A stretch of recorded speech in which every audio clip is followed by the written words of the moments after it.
নমস্কার, আমি সাধন রায়। আমার আজকের কবিতা বৃদ্ধাশ্রমের ট্রাম, আমার লেখা, আমার কণ্ঠে। শুনিস তো আমার ঠন ঠন ঘণ্টার শব্দ আজও কি বাজে তোর কানে? আমার গল্প এখনো কি ভেসে ওঠে তোর মনের টানে? একদিন আমি ছিলাম এই শহরের অহংকার, দূষণহীন পরিবেশ বন্ধু, অসংখ্য মানুষের প্রতিদিনের পথের সঙ্গী। ছোট বড়, বুড়ো খোকা হাসি মুখে চড়ে বসত সবাই আমার জানালার পাশে বসে শহরটাকে দেখত নতুন চোখে, নতুন রঙে। প্রথমে দু ঘোড়ার টানে, পরে বিদ্যুতের ভরসায় ধীরে শান্ত ছন্দে এগিয়ে যেত আমার পথ চলা। কাঠের সিট, মাথায় পাখা, বড় বড় জানালা আর ঠনঠন ঘণ্টার সুর, এই সবই ছিল এক শহরের পরিচয়। সন্ধ্যার হলুদ আলোয় থামতাম নির্দিষ্ট স্টপে।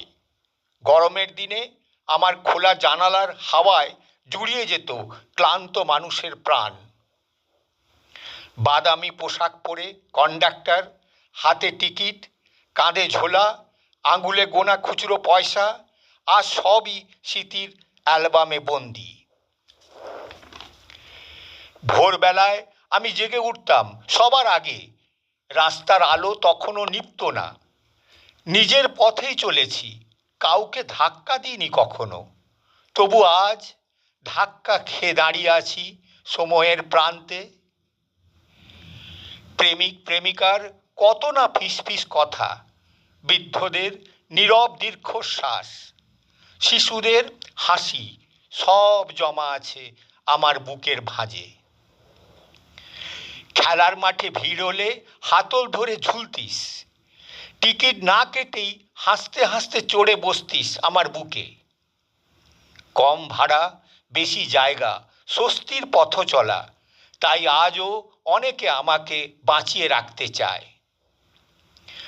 ইউরোপে সান ফ্রান্সিসকোতে আজও আপন করে রেখেছে ট্রামকে।